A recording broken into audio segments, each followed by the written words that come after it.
I Okay, am so sitting here with, I say thank you for joining PDX Progressive Talk Radio.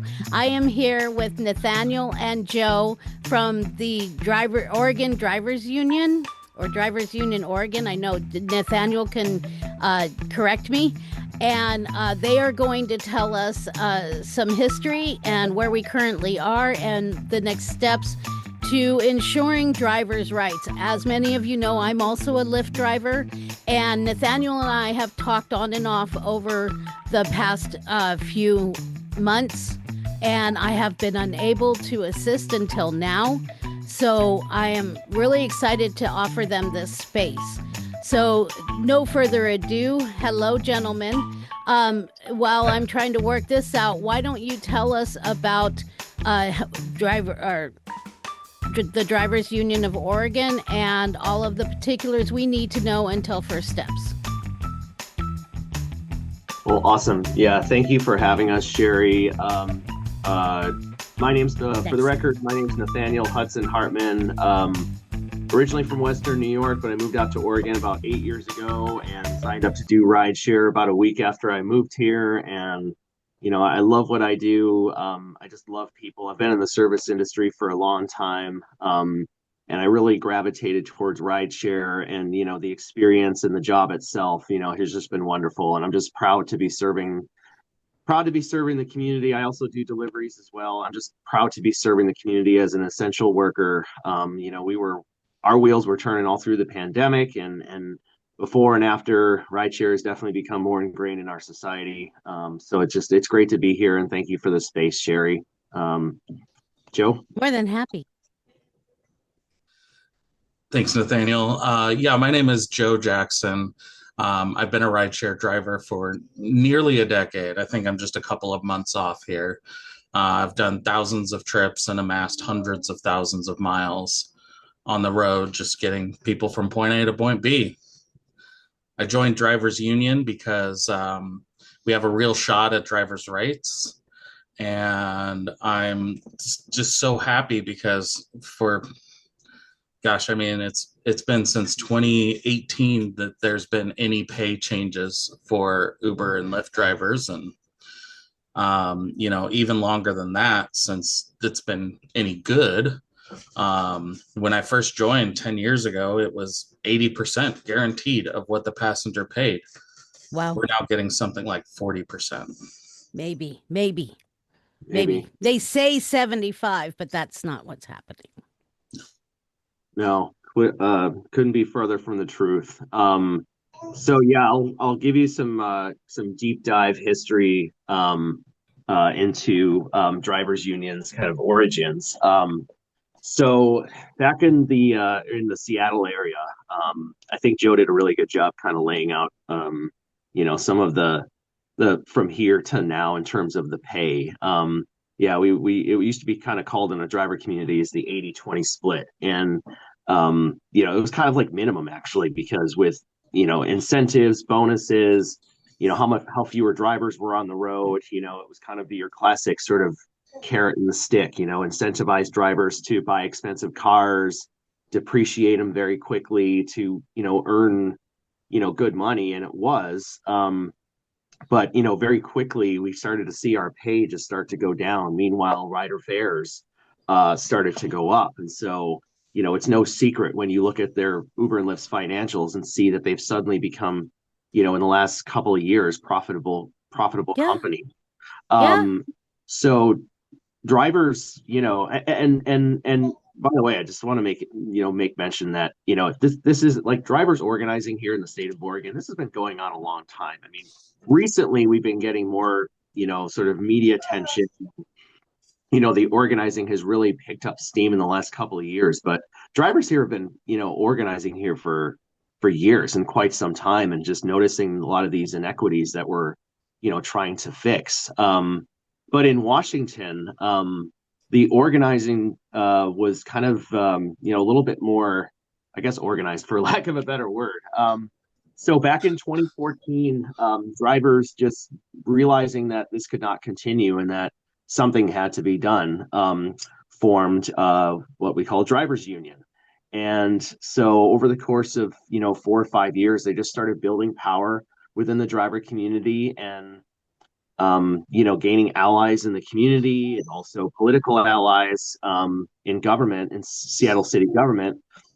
And so in 2019, drivers fought for for a minimum pay ordinance and also protections against unfair deactivations, which we can talk about in a sec here. But actually, I guess I can talk about it now. So for those of you who don't know, who have never done gig work out there, and I have to remind myself that I'm like speaking to other people besides people in this room. So for those of you listening online, I apologize. This is actually a first for me. So if you've never done gig work, deactivation in our world just translates into being fired by an app. And this happens for a number of reasons, many of which are completely arbitrary.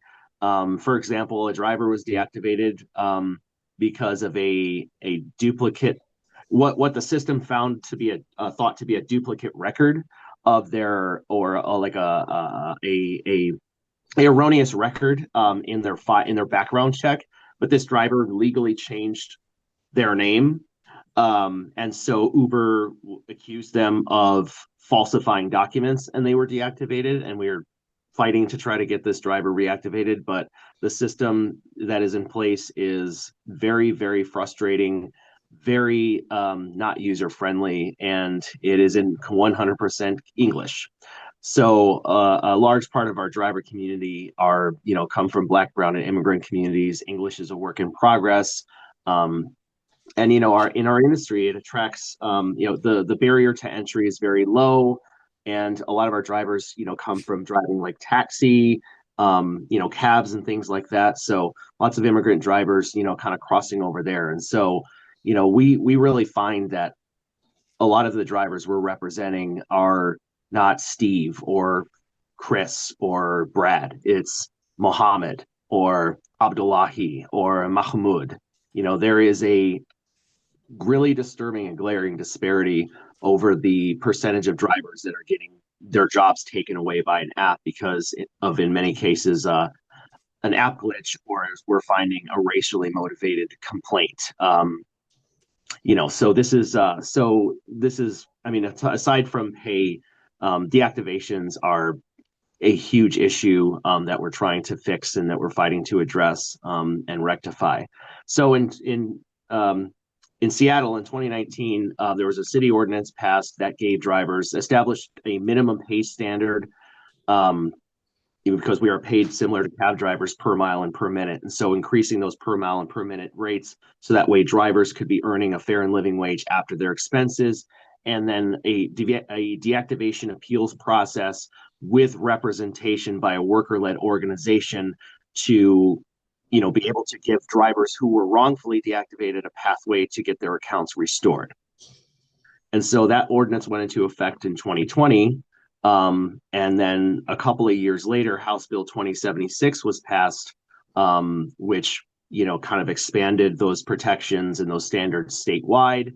And in subsequent years, those drivers have also fought for inclusion into other benefits, like paid sick time, family medical leave, workers' compensation, unemployment insurance, most recently, survivors' death benefits. And this past year, another bill was passed to address unfair vehicle removals. Without getting too far into the weeds on this, we just basically have very little. A lot of drivers just have very little control and very little say over our work. So we could just wake up tomorrow, our account could be deactivated. We could wake up tomorrow and find that we're getting a pay cut on the first ride we take without any notice of those pay rates going down. Or in many cases, drivers are investing in these really expensive vehicles, and they could wake up to an email that says your vehicle no longer qualifies for this ride type that a lot of customers really like, and that actually pays more, like a higher fare class. So there was a bill that was just passed in Washington to help give some drivers relief whose cars were taking off of some of those, as well as transparency and a whole lot of other things. So so drivers in Washington the organization in Washington has definitely had a little bit of a head start. So fast forward to, well, I guess now we're rewinding to 2023 was when that first House bill went into effect. And so it went statewide. And so what that meant was that drivers in Vancouver, Washington, just right across the Columbia River, were noticing that their pay was far and away better. And then they were also starting to accrue sick time and, things that they never had. And so Portland drivers, again, for those of you listening who've never done gig work and who will watch, on replays and what have you. So Vancouver and Portland are in the same transportation market. If you can drive in one, you can drive in the other. So essentially, Vancouver drivers are Portland drivers, and Portland drivers are Vancouver drivers. So Portland drivers were crossing over and realizing they were getting all these things. And then the question became, well, what the heck? Like, this doesn't make any sense, like why are we entitled to anything less when we're working on, either side of the river? And so that was kind of the impetus of Drivers Union Oregon, the Oregon chapter of Drivers Union. And so then we kind of set out on this quest, to see like what could be done in Oregon, because, there are some Oregon drivers that do qualify for representation, and that can't earn sick time, but the majority of the work they're doing is in Oregon, and so that presents a lot of challenges. And so, like, I think we figured out that the best path forward would be to, not replicate, but to see what pathways we have to establish these kinds of basic labor protections for gig workers in Oregon. So about mid to late 2023, when Drivers Union Oregon was formed.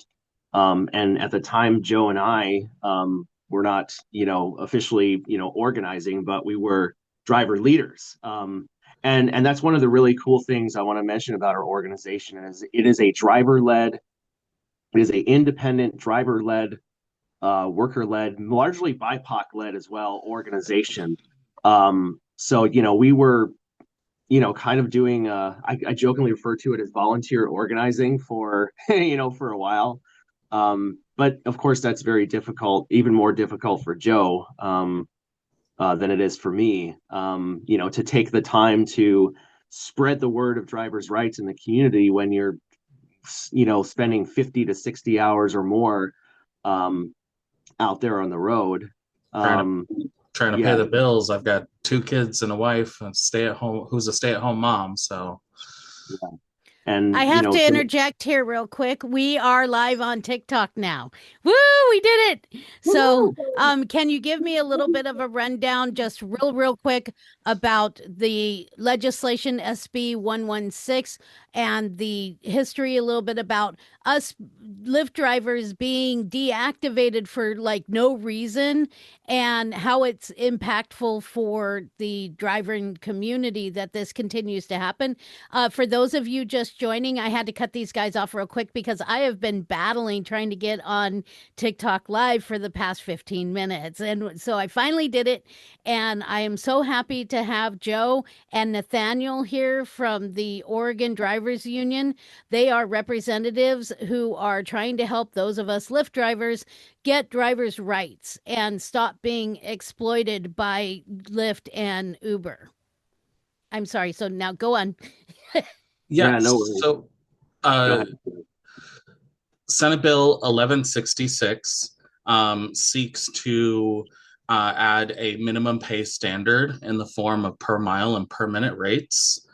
It seeks to add deactivation protection without just cause. And it also seeks to add a simple and easy to use sick pay benefit that automatically accrues based on your time with a passenger in the Uber or Lyft apps. And I'll just add a couple of things.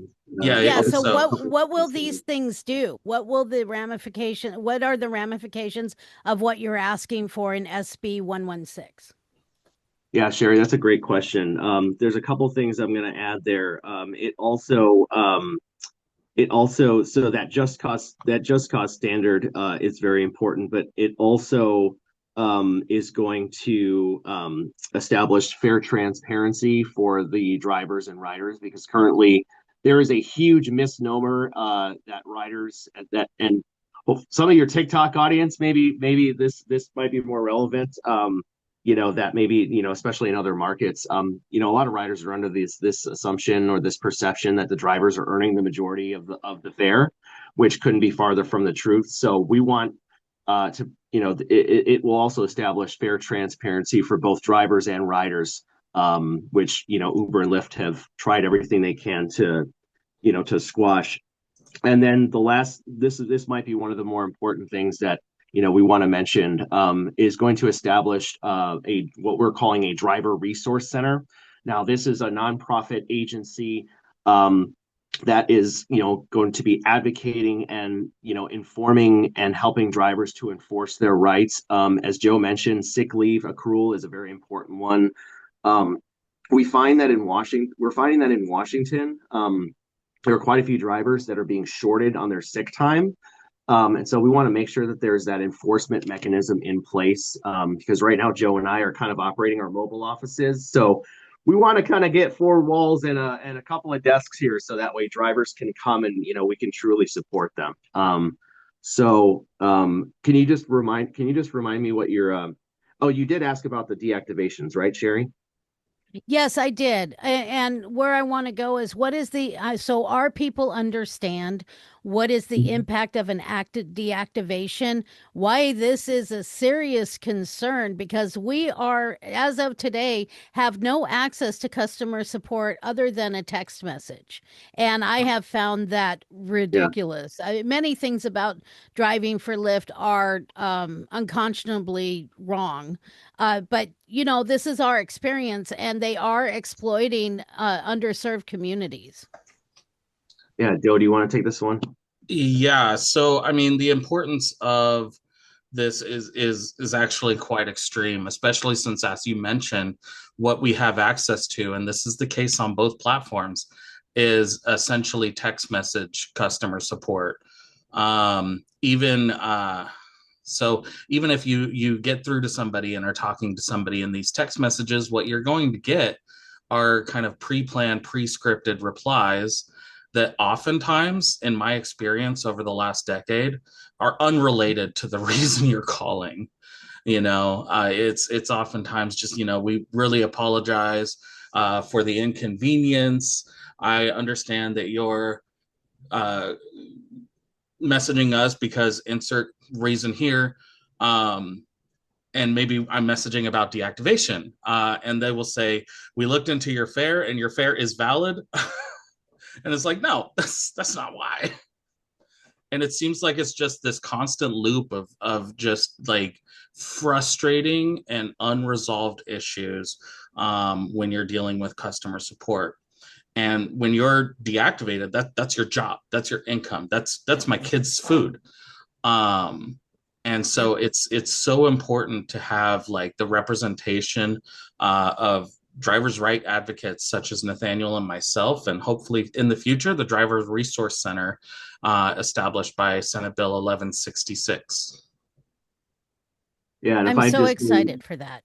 And if I just may add, and I think I kind of touched on this before, but it's bad enough to be texting back and forth with someone, but texting back and forth in English, when maybe a driver is learning to speak it, and maybe they can speak it better than they can text it or type it. So we want to make, and we realize that we just have, we want to make sure drivers feel supported by folks that have the experience of not only doing the job, but cultural competency and cultural humility is a cornerstone of drivers union. So just that is just an important piece to keep in mind. We have drivers from all over the world that speak probably 50 to 100 different languages, and making sure that the information is available to them in as many of their native languages as possible. And so, leads to understanding and this is not something that Uber and Lyft have, chosen to provide. So it's up to us to do it. Exactly. Exactly. And also another thing on the rates, you had mentioned earlier that they were distributing 80% of the client's fee to the Lyft drivers. And now they state that it's 75% after fees. And that's where we go from the 20 to 30% to 40%, right? So what they are complete, and they're trying to be all justified in. There was a ride that one of you posted the other day where the rider paid $155 and the fees were 126. Yep. Why are we paying those fees to help them? Do you know the CEO of Lyft made $13 million in 2023? And I posted that on one of the Lyft driver Facebook groups and they banned me. I I saw saw that. that post for the short amount of time that it was up. So I you did got see banned. that post. You got blocked for that? They banned me for that because Man. they had originally deleted my first one and Oh I came no. back and said, "Hey, I just posted how much the CEO of Lyft made in 2023 and my post got deleted. Why was that?" And they banned me. I'm sorry, Sherry. It's really unfortunate that, sometimes in some of these spaces, we can't control,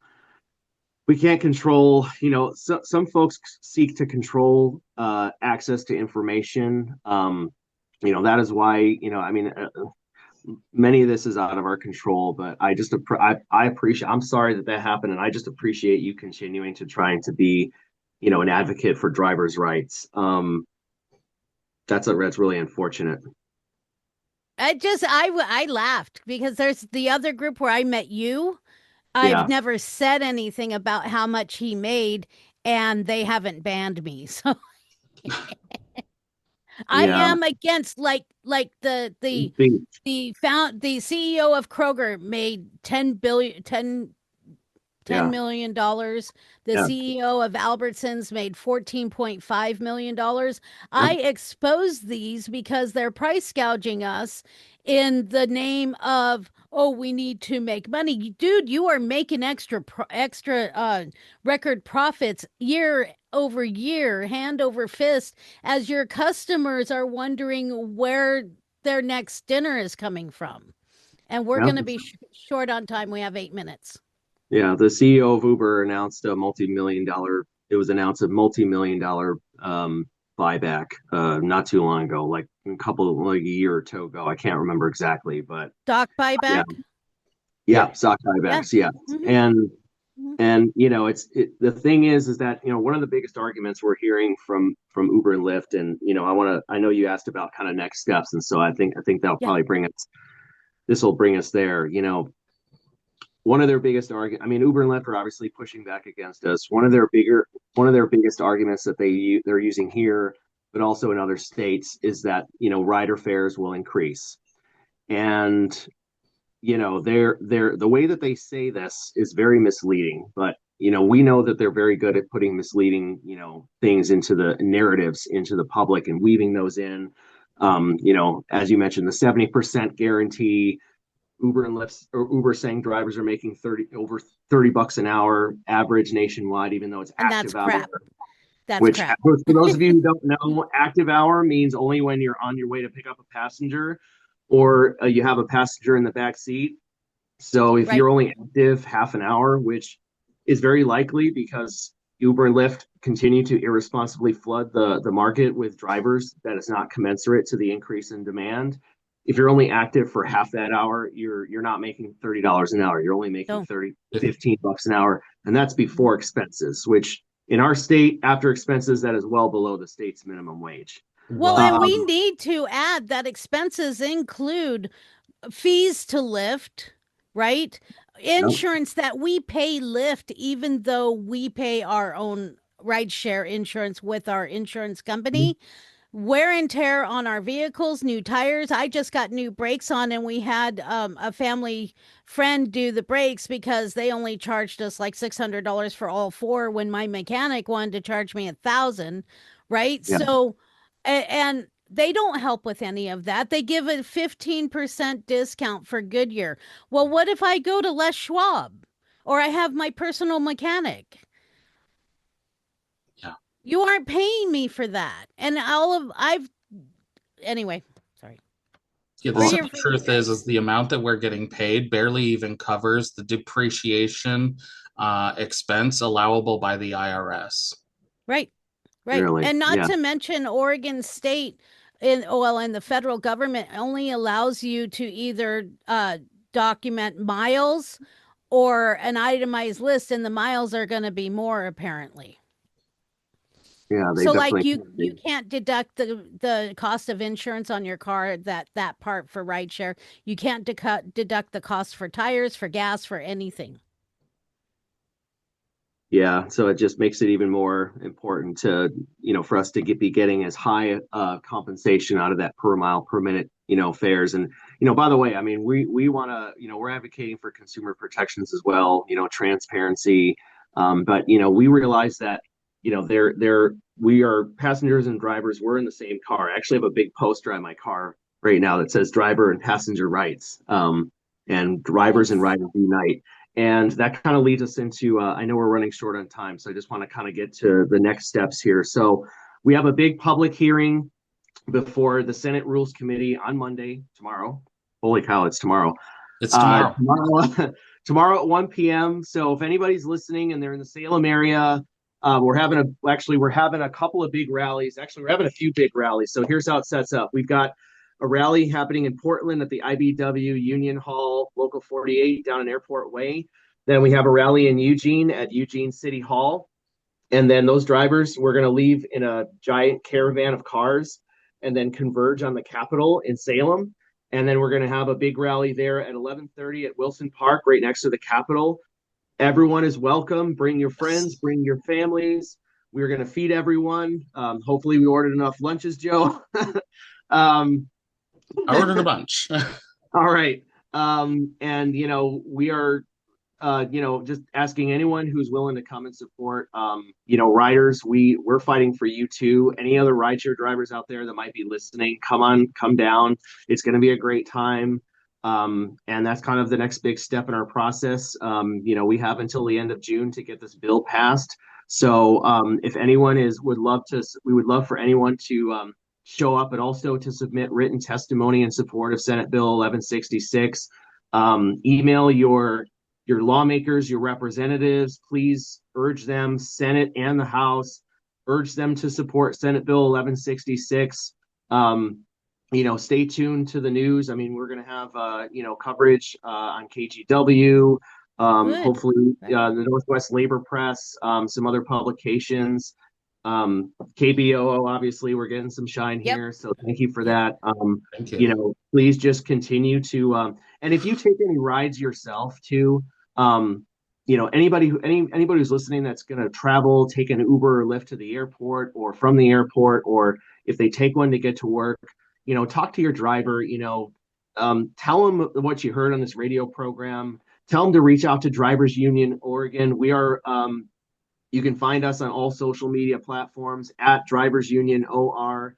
We have a website, we have a contact form, just have them reach out. One of the biggest challenges we have is just spreading the word to other drivers because, our work is mobile. So it's like herding cats. So just, talk to your driver, tell them what's going on. Yeah. Tell them what's going on.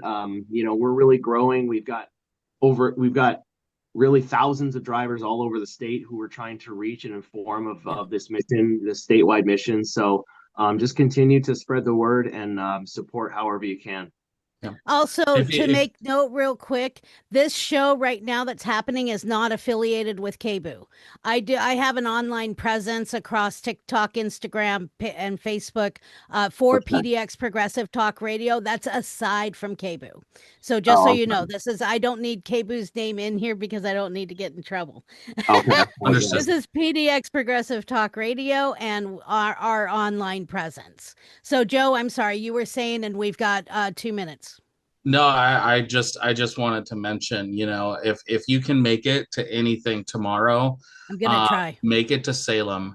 Make it to Salem. We'll be right next to the Capitol. Wilson Park is basically the west lawn of the Capitol itself, and you're going to see us all wearing these blue shirts. Everyone out there, hundreds of people. That's the plan. Hundreds of people.